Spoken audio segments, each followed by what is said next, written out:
Yeah, it's time to go, huh? We got to go to work now. It's Yeah, 6 o'clock well, already. just always a little delay. I think people can actually hear us now, but it's fine. This is lets you know how real this is. And we will get it going. All right, we are now live. Welcome to BIMS Dives. I'm Dr. Tiara Moore, founder and CEO of Black and Marine Science. And today we're diving into aquatic ecosystems with Dr. Mamie Parker. The conversation will be moderated by our Chief Learning Officer, Symone Barkley, and our Chief Financial Officer, Dr. Camille Gaynus. Dr. Parker is a former regional director, chief of staff, and assistant director at the U.S. Fish and Wildlife Service. She's also a public speaker, environmental consultant, and executive coach in the Washington, D.C. area. She has appeared on NPR Morning Edition, promoting innovative ways to promote science, technology, engineering, and mathematics, where she organizes workshops for girls throughout the country. And we are so excited to hear from her today. Let's get started, y'all. Thanks. So thank you, Dr. Parker, for joining us. It's a pleasure to have you. Yes, yes, yes.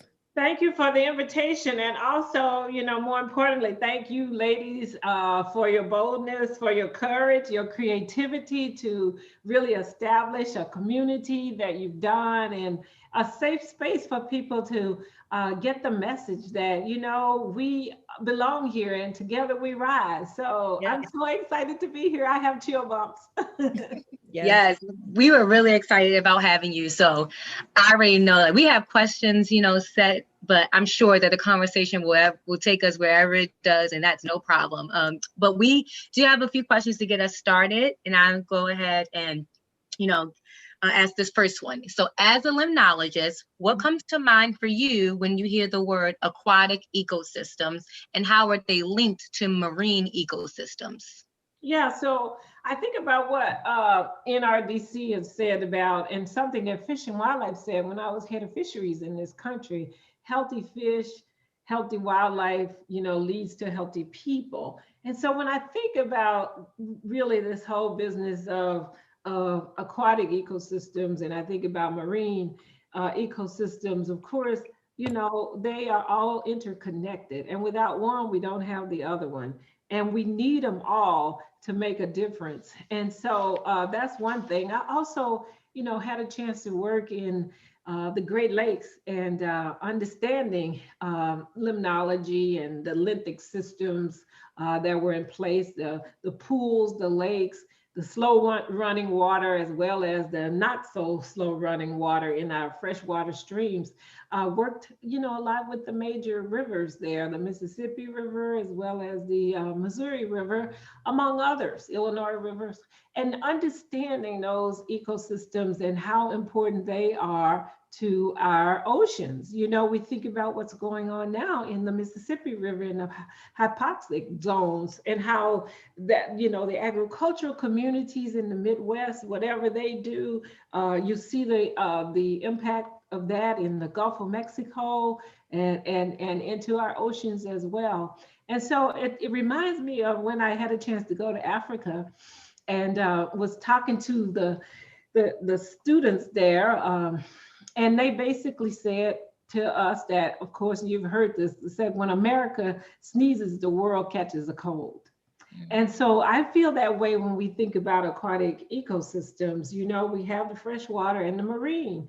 When one is sick, the other one gets sick too. But also, as I think about the work that we did in the Great Lakes, the same type of work that's being done in the marine areas and communities, it's all about collaborative conservation.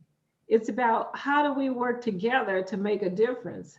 I had a chance as the head of fisheries to work on the Pacific salmon population, understanding how you have the freshwater streams in the Pacific Northwest, and without the nutrients that those fish need in the freshwater, in the all of the tributaries, as well as the many estuaries, we don't have that same production in the oceans as well. And then you move to the East Coast in New England when we had a chance to work with the Atlantic salmon. Same problems, same solutions. It's all about working together and understanding the connection of the actual species and how important it is for them to use both and why they need to make sure both are healthy ecosystems. Just a question, what part of Africa did you go to? So I had a chance to go to South Africa and also had a chance to do an exchange program in Lesotho, which is a small country that's totally surrounded by South Africa, but adjacent to Botswana, and so I got a chance to really work in many of those communities in those countries right near Lesotho in Southern Africa. Yeah, I've never been to Africa, but it's definitely on my list, like different countries. I'm always curious, like where people have gone, just, on a personal standpoint. Well, let me tell you, I cried. I thought I was prepared. And in fact, I was fortunate to have an assistant to join me on the travel. And I got off the airplane and I couldn't stop crying. And I couldn't figure out why, and how embarrassing that is when they were looking forward to meeting, the head of fisheries in this country. And of course, being a sister too, and so that was a special moment. And I knew all about the natural resources there and I knew how to respond to them because I had been prepared. I was not prepared to be crying. And it was that ugly cry, you guys know what And so, but what really helped me is I heard someone that came to me and said, that's okay. Her ancestors are welcoming her. Wow. That's beautiful. Yes. Yeah.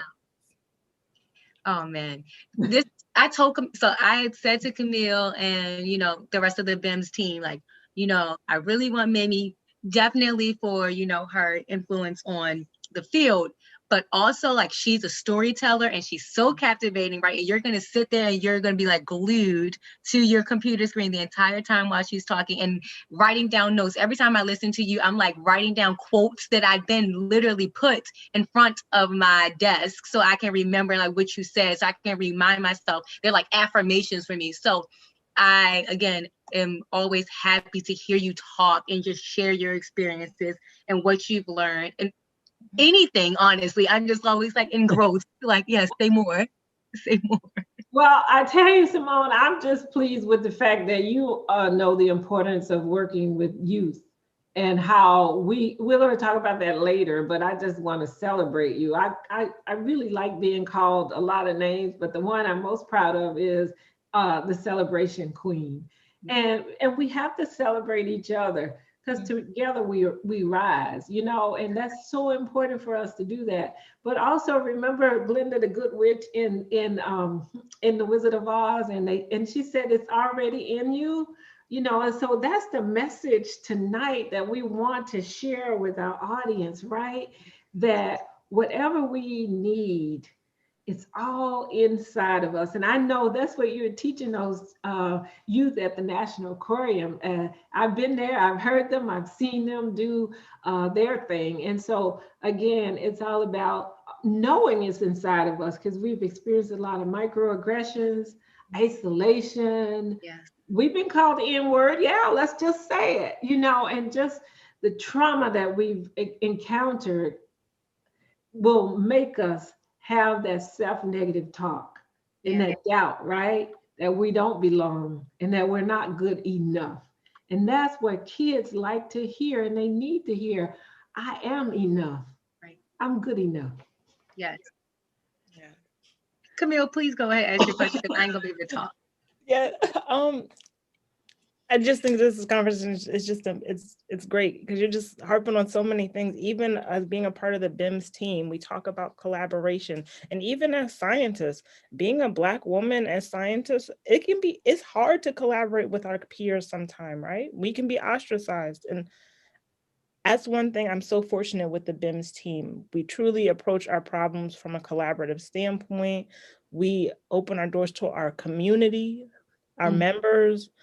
We have the events like this, right? Like where we can just talk and like, it's unique to be in a room where I'm not the only person of color, right? Yeah. Any scientist of color, like it Right. just puts a whole new dynamic on it. One that I just love.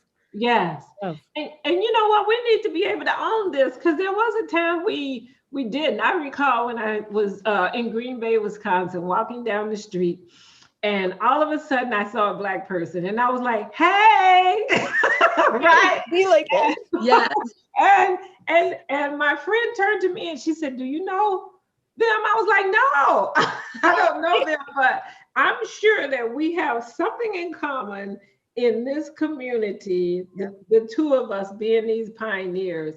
But I'd like to get to know them." And so again, it's something about this whole thing around belonging and feeling like we deserve to be together. And that's why I'm really promoting these employee resource groups in these organizations. We need that. My fiance, who's now my husband, and I travel for me to do a speech at the World Fisheries Congress in China. And it was amazing. I'd eaten a whole lot of Chinese food. I'd seen a lot of natural resources in China. I knew about the marine resources in China. But I was just, after 14 days, I was just needing to feel something familiar, right? Mm-hmm. And I saw some Americans, and that just, because I've been pretty much in some remote areas. And just to be able to sit and talk to some people that understood why even McDonald's seemed exciting to us after eating Chinese food for that period of time.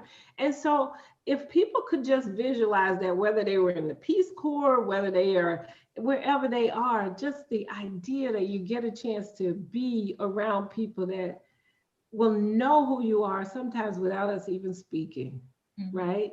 Understanding each other and knowing our struggles and the stressors in our lives, and also acknowledging. When I look at you sisters, I haven't been where you have, but I know the energy that it took you to get to the level you are in your jobs. When I hear them say Dr. Camille and Dr. Symone, you know, I'm saying work it, baby, you know.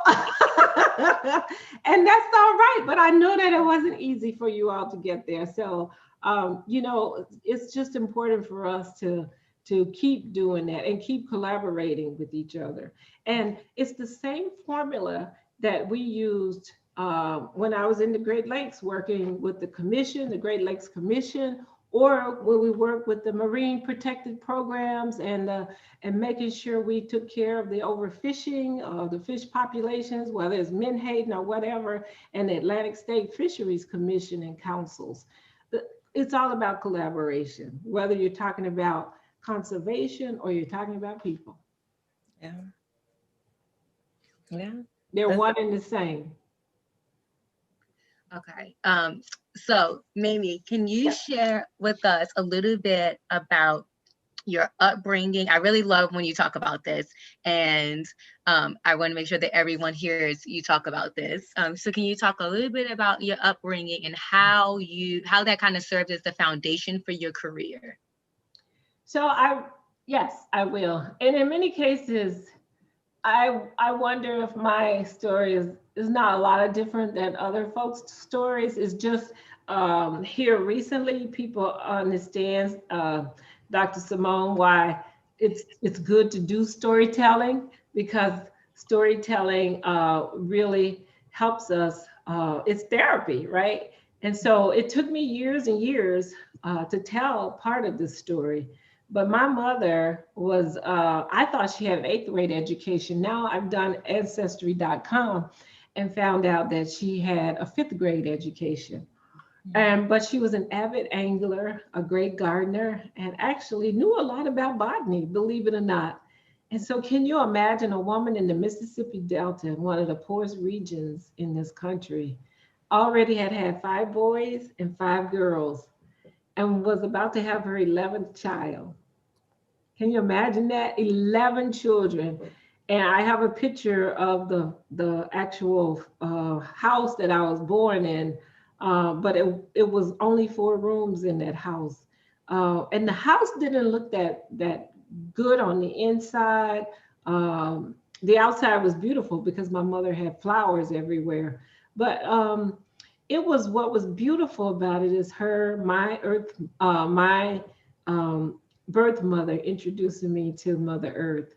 And she took me to the beauty of the outdoors. And after I was born, I got a chance to tag along with her fishing in Bayou Bartholomew, which is in southern Arkansas and northern Louisiana. It's the longest bayou in the world. 367 species, fish and wildlife species there. And it was there that I learned many life lessons. And then ninth grade, my mother could only teach me so much. My ninth grade teacher introduced me to Marvin Gaye's song, Mercy, Mercy Me. And that song is about the ecology, but it says things are not like they used to be. And it said, what happened to those blue skies? This was in the mid 70s, and it said radiation in air, and it was talking about environmental justice. This was the first rhythm and blues song that actually talked about pollution and the environment, and a Black man was singing it. Mm-hmm. And so go back and listen to that song if you haven't. It's Mercy, Mercy Me. But then he said, mercury in the fish we eat. And in the voice of Arnold from Different Strokes, remember him? And he said, what you talking about, Willis? And I was like, what you talking about? Mercury in the fish that I eat? And I really talked to my teacher about this and wanted to know, what is it that I can do? And he charged me to dream, dare, and do. The 3 Ds, dream, dare, and do, on what I could do. And so recently, my sister gave me my high school graduation speech. And in that speech, I talked about and challenged my high school classmates to make sure that America the Beautiful stayed America the Beautiful. And that included finding ways to do better. So that challenge turned into courage, and that courage turned into me taking some risk and actually what I say, going from working with people that had outhouses like myself to people that worked in the White House. Right. Listen, this story is always so inspiring. Camille. Mm-hmm. So, I mean, you brought up your mom, and it kind of leads us into our next question. Could you just credit your mom with giving you really like your first sense of like your relationship with nature? Mm-hmm. And how have women impacted your career, and why do you think it's important to mentor women in particular in the science field? Yeah, well, I believe that women were the ones that really helped me and elevated me. My first job as a leader in the U.S. Fish and Wildlife Service was because a woman took a chance on me. And my second job as a leader in Fish and Wildlife Service, going from Minneapolis to the Southeast, a woman encouraged me to take a job there. And that was the first GS-14 in that region that they ever had a Black female in that region. So it was all done by a woman. And so it continued on. The second director at the U.S. Fish and Wildlife Service, Jamie Clark, happened to be a woman. And my next job after I left Atlanta, I ended up working for the deputy director and the director of the U.S. Fish and Wildlife Service, Jamie Clark, that was a woman. So over the years, it's really been the women that have made a difference in my career and took a chance on me. I believe that there's a new chapter in America right now when we think about race relations and where we're going, and we'll talk about that later, Dr. Camille. But it's going to be women, I believe, that will be the solution to many of our problems in this country. We have a tendency to be more collaborative. We have a tendency, one of the problems that we have, at least I have a lot of times when I feel like I don't belong, is because you walk into a room The people got tunnel vision. They're there to say, okay, let me find my seat. Let me sit here. Let me write down, or let me do this. And they never even think about, let me see if there's somebody here that's not very comfortable. Let me see if I can be a buddy for someone for just this 1 hour. And I think and believe that women will be the ones that will be and have been leaders in making sure that that happens to a lot of us, Black and brown men and women in conservation.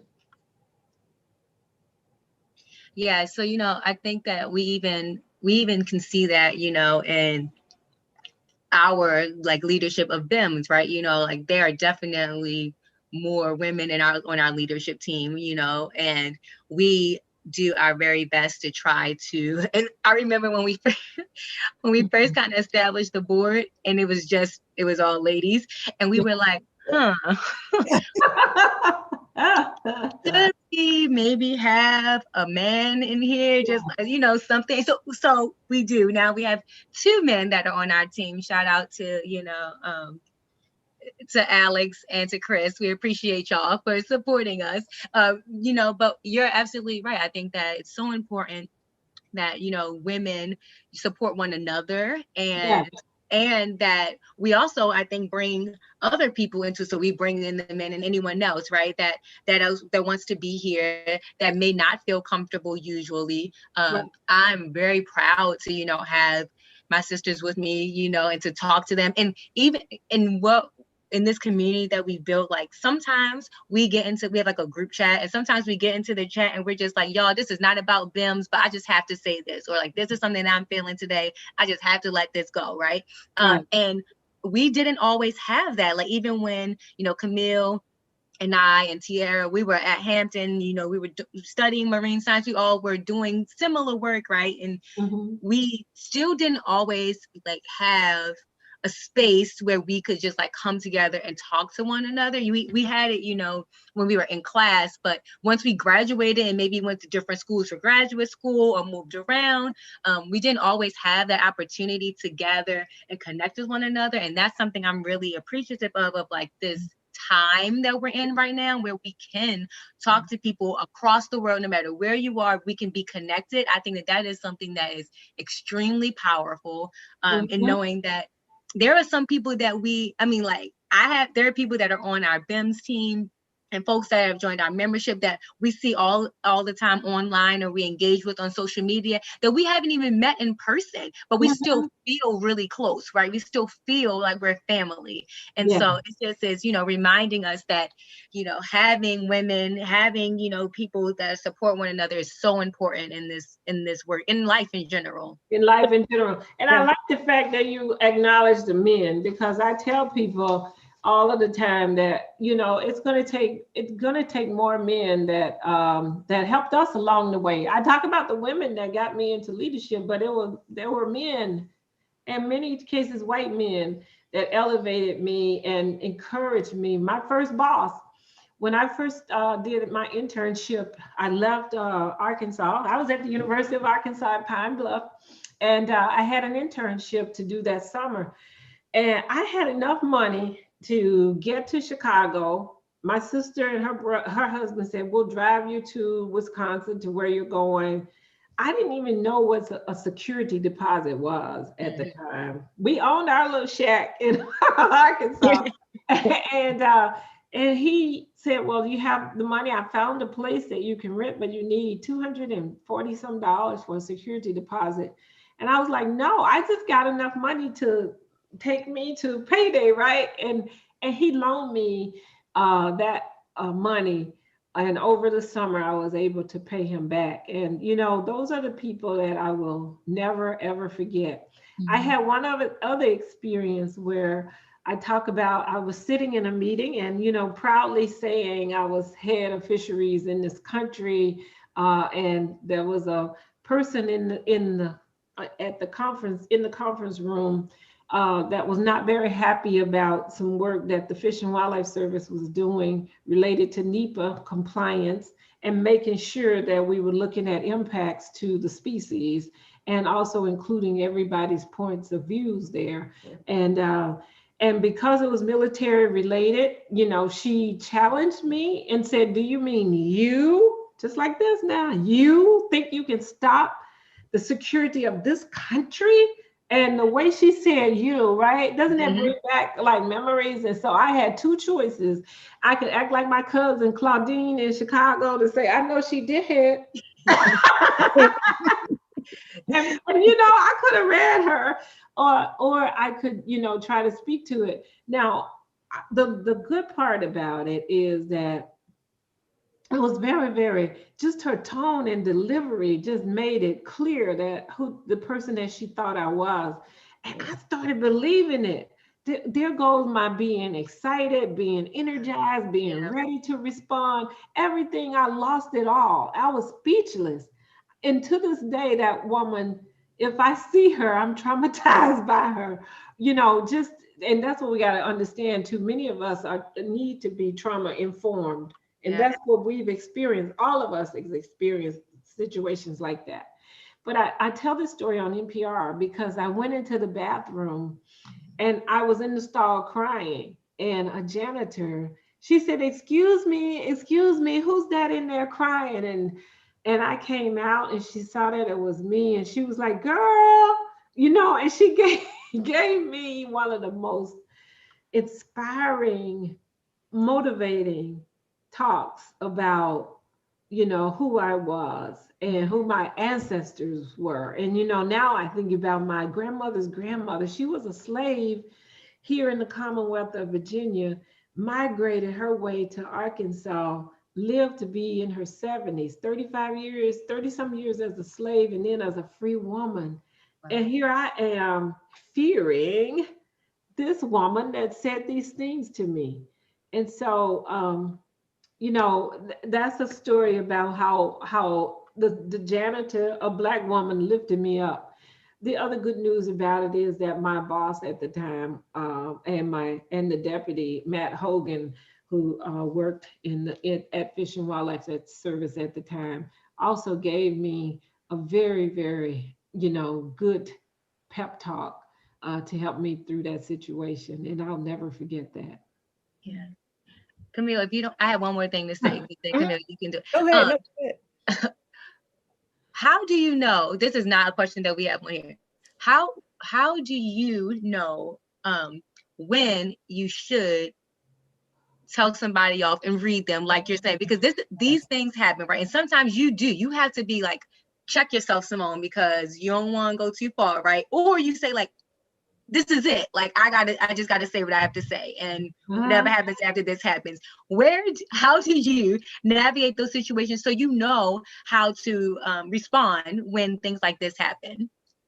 So yeah, there's a lot that you have to do, and you have to do it fast too, right? So you have to keep in your mind to be ready for that. And because I integrated one of the third grade class at my school when I was third grade, I have learned over years and developed some of those skills. I encourage people in BIMS and women and everyone to understand when it's okay to what I say, to speak up, speak out, you know, identify it and release it. That's what I say you do. You listen to it, you identify it, and then you release it. So that's the healthy way to deal with the situation when you're dealing with a healthy individual that can handle that kind of thing. I'm always mindful of tone and delivery because we will be called angry Black women. Yep.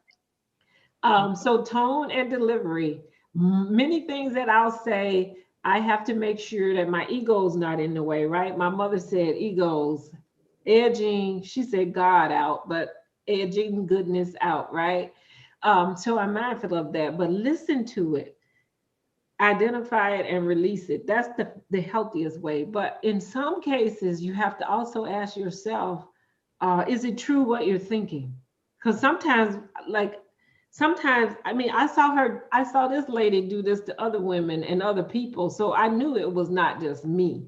Mm-hmm. So in those cases, you know, I feel like they deserve to hear what I have to say. But you have to weigh the consequences of our actions too, right? We have to know when to hold them and when to fold them. And then like the movie Frozen, what did she say? Elsa says, Let it go. Let it go. Let it go. So I think that over time, where you are in your career, you have to weigh that as well. I can tell people what I think now because, you know, I don't have a whole lot more. I'm looking for lifetime achievement awards now. I'm done with this other stuff. Right. But on the other hand, you don't want to you don't want to allow them to continue to hurt someone else too. So I don't always publicly do it, but sometimes I praise loudly and criticize privately too. But I do feel that if you don't do that, we got to think about the kids and the people that are coming behind us too. It's our responsibility to pave that way for them. Yeah. And that means sometimes saying how you felt when they did it, right? It may not mean, because they'll tell you in a minute, that was not my intentions, or I didn't mean this, or excuse me, what are you saying I said, and all of that. So you want to focus on how you felt and how that statement made you feel. So I hope that's helpful. Is like analyze it, decide when and if it's appropriate, decide if your ego is going to get in the way, decide if it's if that person will actually listen, you know, and it's going to make a difference or not. But I think now, like I said, we are in a new chapter in America, and this is our moment to have teachable moments for people that oftentimes say things and disregard us. Yes, thank you. All right, well, we have a couple more questions prepared for you. And so we're talking about, especially, you know, these smaller moments, right, that happen. They can happen everywhere. And unfortunately, we've had to deal with them being Black women. But we're moving into a space sometimes where it's like, okay, like larger organizations, like what can they do? Like how can they help to promote diversity, and not just promote diversity, but create safe spaces? And so what are your ideas? What are your thoughts on how larger organizations, and you can use USFW as an example if you'd like, but how can they really promote diversity and create these safe spaces that we need for diversity to thrive? Yeah, so that's a good question. And I really encourage people to go and look at the National Wildlife Federation's website. We were able to do creating safe spaces, some roundtables, and a national town hall meeting that included some outstanding Black men and women that talked about how to go about doing this. And including Christian Cooper, the Central Park birder, as well as others. And I know that other folks are doing great things. Dr. Ayanna Johnson, she's one of you all superstars and one of our sheroes in making sure we're showcasing people that are doing great things and making sure that they're included. And one of the things that I think we have failed to do, many of these conservation organizations, we failed to really help people make the connection. When we talk about overfishing, what I had to do when I went to Baltimore is to talk about crabs to the kids in high school in Baltimore, so they can really relate to why it's important for me to be a marine biologist, or like you to be a marine biologist, and me to be a scientist, how important it is to the fish that we eat, or connecting it to connecting it to clean water. Without clean water is the solution from the time that we wake up in the morning until we go to bed at night, brushing our teeth, flushing the toilet, whatever. So explaining to them why we need clean water for our medicines, for our bodies and all of that. So doing a better job on messaging, I think, is important. And then I've seen agencies understand that, that representation is so important. And so I don't want to talk a lot about recruitment and retention, because we know that that's an area that everyone's been working on for 40 years. And I think they know the solutions. We just gotta put the resources and the time. And I tell the people, I'm on the board of the Nature Conservancy, and here in the Commonwealth of Virginia. And I tell them, if I want to see you handle this problem the same way you handle a conservation problem. When you have, whether it's the spiny dogfish or the sharks or marine mammals, I worked in as head of fisheries. It included the marine mammal program in Alaska. Whether it's polar bear, there's a conservation problem, and you're going to analyze it. You're going to develop a strategy, and then you're going to attack it. Right? That's no matter what. But take that same energy and put it into recruitment and retention, and really value diversity in your organization. So representation is important, whether it's seeing women like you all to say, Amanda Gorman, she says, well, brave enough to see it and brave enough to be it. So that representation is important. Early childhood experiences, that works for many of us because it helps us overcome those fears. Yep. And to tell our youth that fears are all false evidence appearing real, right? FEAR, false evidence appearing real. Mm-hmm. So I think it's important, representation. I think it's important, childhood experiences. And then I'm getting back to historical trauma. To go outdoors and tell people to experience the outdoors, whether it's diving in the oceans or what about those fears? Isn't that what you hear about first? Right? Yep. You see that with, I'm sure they asked in each one of you all, girl, you willing to go out there? And what is it that? all the time.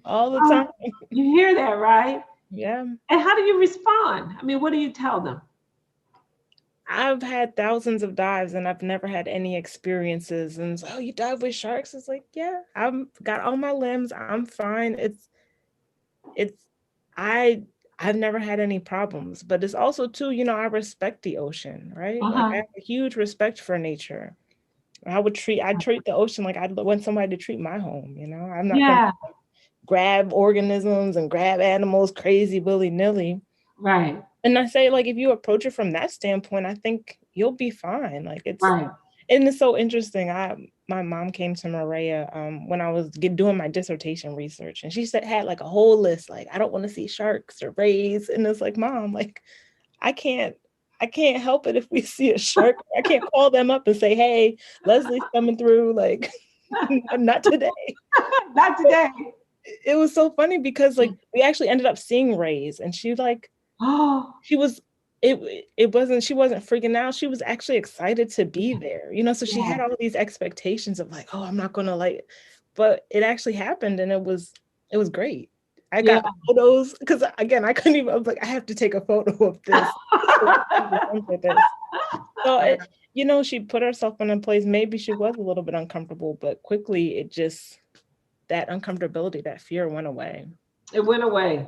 Yeah. And I mean, also, right, like when you bring up trauma and sometimes people feeling scared to come into, like some of us feeling scared to go into the outdoors, because historically being in the outdoors, right, it wasn't always pleasant, right? It wasn't a place where you always felt, at peace. But I think that it's sometimes I like to put into perspective for people if they're a little worried. I'm thinking, like we like to have cookouts, right? Like people like to like go outside and go to a park, right? Or wherever you have a cookout and spend time outdoors. People hang out. I live in Baltimore City. People hang out in the front. Like they don't even have a yard, right? But they still hang outside all day long, hanging out in the street, like enjoying themselves, building community, right? And so it's that same thing, right?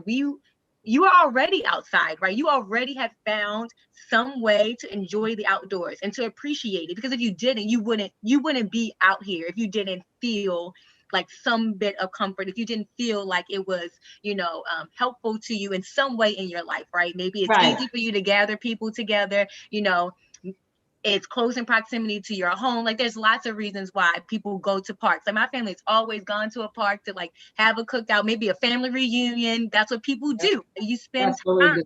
And so we are already, I think that it is when we say that like, we're going to be, in a space that might seem unfamiliar, it's just because sometimes like we aren't remembering that we have been in a space like this before. The original intent wasn't to be like in the outdoors and to like enjoy the outdoors, but really that's what you're doing while you're hanging out with your family or with your friends or whatever y'all are doing. So I think it's also helpful to like just remind people that, you know, like, y'all, we've done this before. Now we're going to just like have a new reason why we're doing it, you know, and we can enjoy it for all of those reasons at the same time. Exactly. So you said a lot, both of you all said a lot in that too, you know, the expectations. So agencies and organizations have to help people manage their expectations, but also tell them that it's not always going to be perfect the first time, but practice moves us toward perfection. It doesn't make us perfect all the time. And some people are fearful that they're going to fail and not get it right. And so then it's all about trauma informed. You know, I was talking to a professor, she's at Clemson or either North Carolina State, I can't remember now, Dr. Harper. And she said that, you know, when her mother-in-law will hear that she and her husband are going out in the outdoors, the first thing she says to them is, be careful. So it's a generational thing too. So Dr. Camille, when your mother is afraid, it's for a reason. And as you said, Dr. Symone, people gone out there and they've seen lynches and burned people and a whole lot of other things there too. So agencies and organizations have to be aware of the trauma, the historical experiences that our parents have had, our grandparents, and even ourselves. I tell people, I was in a part of this country in one of my jobs, and I had been working in a wetland, you know, and looking at a wetland. It took me I was a little over a mile going to the stream, a mile coming back, lots of you know, really bugs all over the place and chiggers and everything. So it wasn't a very pleasant field trip. And I get back to my car, and what's written all over the windshield? The N word in white shoe polish. And again, I'm a crybaby because I was like, I can't deal with this. You know, this is just too much.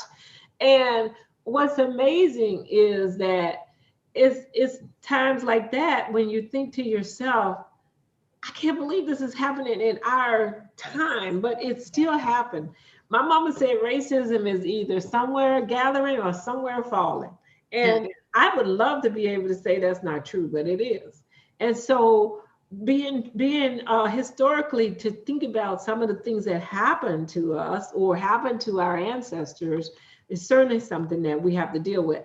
Agencies and leaders, when you sit down at the table with an individual or a community, you know, which we need to do more equitable collaboration with communities to get their ideas and not preach to them, but actually collaborate with them, not outreach, which means out there and you reaching out, but sitting down at the table with them and letting them help plan our activities. If we like to hang out, picnics, why do we create parks and other places that are for quiet people only?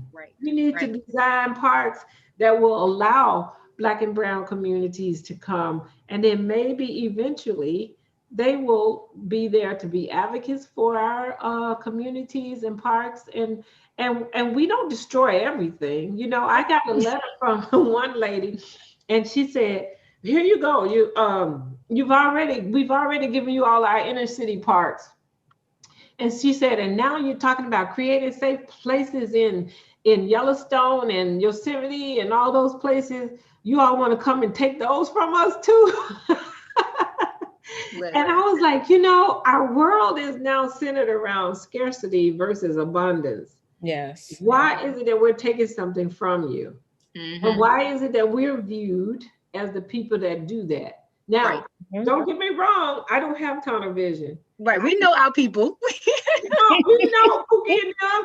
We know where they are in that park, and we want them out too, right? We don't want them selling drugs in our parks either. The majority of the population we don't want it either. But I'm saying we have to make sure we're trauma informed and designing our parks, our beaches, our oceans, habitat, whatever we're doing, be mindful of all populations. So those are just a few of the things I think they can do. Some organizations are doing outstanding things already, and I'm proud and will speak.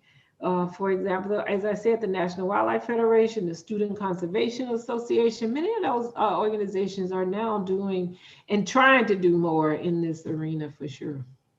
Yes. So we talked a little bit about environmental justice earlier, and I know that this work is very important to you. You also just touched a little bit on, outreach versus actually collaborating with the community. And so if we can share a little bit about how you see environmental justice being connected to the ocean, to marine science, because we know that they are connected, obviously. But can you just share a little bit about the work that you've done and how those are related? Yeah, so I'm just getting engaged in this area in terms of environmental justice, but understanding sea level rise and the flooding that's associated with sea level rise. It's in our Black and Brown communities. And when I think about incinerators in your city, like Baltimore, yeah, in Baltimore, but I'm also excited about the young. I went to do the commencement ceremony at Ben Franklin High School and heard about the young group of people that basically said, we're going to stop this incinerator in our community. So, so understanding that many of our communities have experienced, whether it's highways that have come through communities and cut through our businesses and stores in those communities, or it's been incinerators or toxic waste sites, and what they mean in terms of asthma in this country and for our people. And so when we talk about 30 by 30, here's a chance too to get it right. And every morning I wake up and I'm so grateful to be alive, because it's another morning to get it right? Another day to get it right. And so to think about environmental justice and what it means, when we think about how we can help change things, when we think about the water, plastic pollution, when we think about what are the top 5 things that are in the oceans that are causing problems, whether it's cigarette butts, straws, whether it's plastic papers and bags and wraps, or whatever it might be. What is it that we're doing to contribute to that? But also, what is it that we need in our communities as well? And so this is learning behavior and unlearning behaviors for both NGOs, as well as federal, state, and local governments, as well as individual communities. And so, as I think about, again, climate change actions and how they can engage people in the environmental justice movement. So I think we need to start with people understanding what it means first, though, because a lot of people are confused that it's all about fighting the power and it's all about say it loud, but it's not. It's also about awareness and stewardship, right? Because some of those things I mentioned earlier, they're about promoting stewardship, but it's also mean that we have an informed group of individuals that are looking out and putting that equity lens on everything that we do related to ocean and related to marine protected areas and related to recreational uses. All of that require us to look bigger when it comes to EJ issues. Yeah, absolutely. And the only thing I'll add is that, we even had to look at this in Baltimore City, which is great work that, the plastic bags were banned here, right? And this is outstanding, right? It's really great for the ocean, great for the environment. So, bags aren't getting caught in trees, great for wildlife, all of these things, right? But what about the people, in the city who don't have cars, right? So have to walk far distances or catch the bus or the subway or whatever to get their groceries, right? And what are we now going to provide to them? How do we make sure that they can still transport their food or whatever else they need from different destinations? You know, and I think that that's, while there are, you know, different solutions to, you know, removing plastic from, you know, everyday life, or single-use plastic, you're right, we have to also think about, right, what do the communities that are going to be you know, impacted by this, or the communities that are going to be held to say, like, now if you do need a plastic bag, you need to pay 5 cents, whatever, right? Like, then what happens? You know, how do we help them? How do we make sure that this doesn't end up hurting people and us trying to save the environment, you know? And so, yes, absolutely, those things are completely linked. They are linked. And I think about transportation and access too. That's a big one. And that to me is an environmental justice issue. Absolutely. I have a chance to work with some great people, again, at Masonville Cove, and the environmental campus in Baltimore, South Baltimore. And what we realize is many of the communities where they actually have places like Masonville Cove, where people can actually go and enjoy the environment in an urban community, there's no bus transportation to get them there. Yep. They can't even get there in you know, because it's not accessible. So putting the right types of highways that will connect to these communities so people can actually get there and enjoy it. And what I'm seeing, again, it's an investment, because in the end, these are the same people that can help advocate and promote these things. Yeah. The environmental community, it's not just for rich old white men anymore. We all can help, and we can all make a difference. And that's what I'd like to see more of, for sure. Thank you. We kind of started off a little bit talking just about the importance. I mean, we all are HBCU grads to a certain extent, right? And yeah. I mean, I personally, I love my HU. And I think that historically Black colleges, when we're talking about Black professionals, they play a vital role in the pipeline. And I just wanted to get your opinion, your perspective on how important HBCUs are in the life sciences disciplines. Yes. And you guys are both HU graduates, right? And I'm a member of Alpha Kappa Alpha sorority, and of course, so is our vice president of these United States of America, but other Greek organization, Divine Nine, whether or not that's what helped us get through and to HBCUs, but many of the schools throughout the country, they're the ones that are producing the medical doctors, right? That are from these communities. They're the ones that are setting the role models, and they're the ones that are telling us how important it is. They're the ones teaching our history. I can recall going at the University of Arkansas at Pine Bluff, going to the science building where I did a lot of my work in that building, and everyone telling me Samuel Kuntz and how he was the guy that really, really worked with kidney transplants and was one of the first to do that. And so the sense of pride that an HBCU gives you too is something that's invaluable.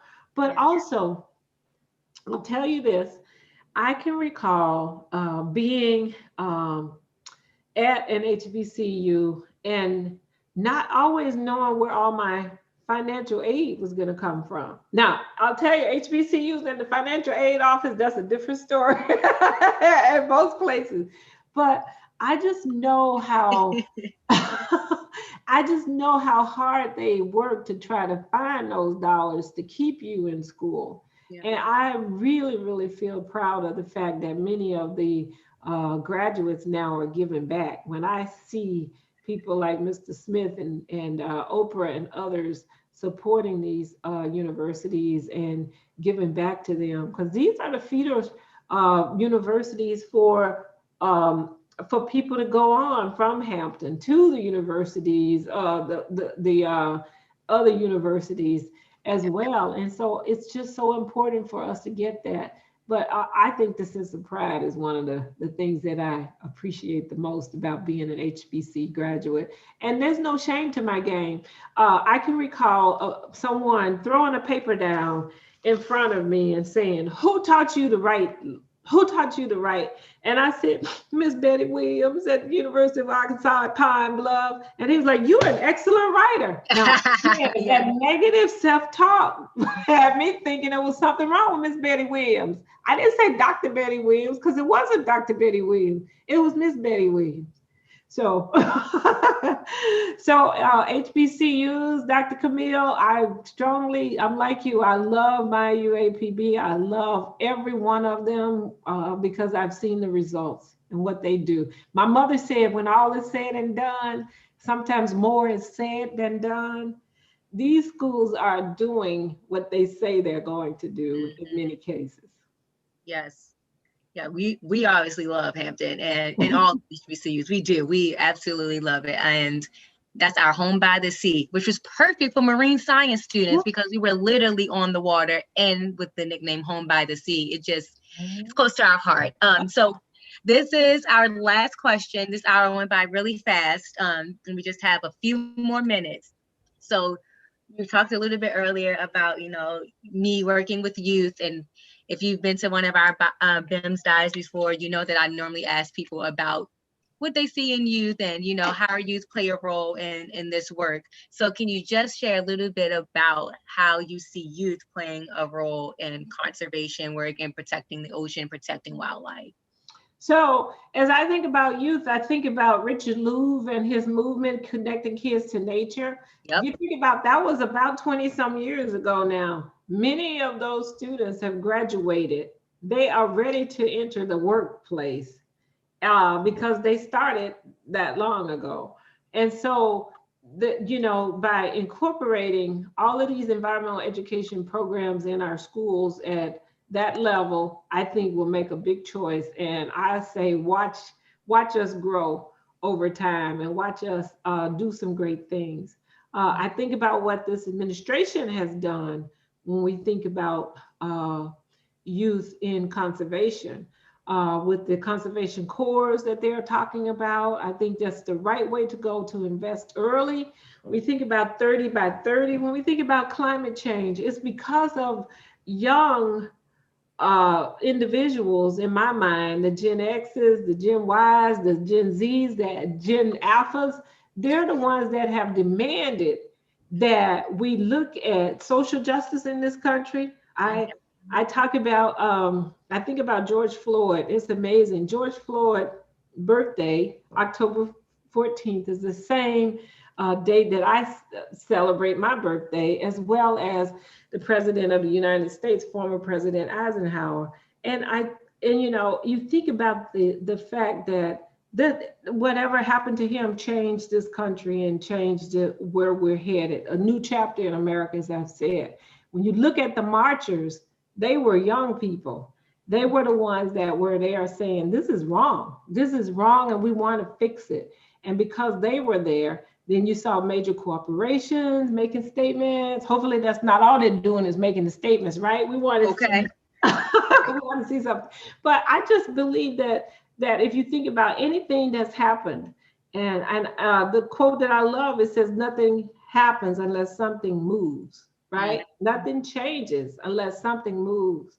And I believe that youth in this country will change a lot when it comes to conservation, whether it's bringing more technology into it. I think that they will be the ones that will go home to their parents and talk to them like they've done back in the 70s on the, recycling. It will be the youth that will help us make a difference. And so I spend a lot of my time talking to young girls, and because I think, again, that they're the ones that could make a difference. We're growing gardens. The Links Incorporated, we are working with the National Wildlife Federation in growing gardens for wildlife, and we're engaging youth in that program. So a great way to get kids involved in nature. Absolutely. Thank you so much. I think T has something else for us.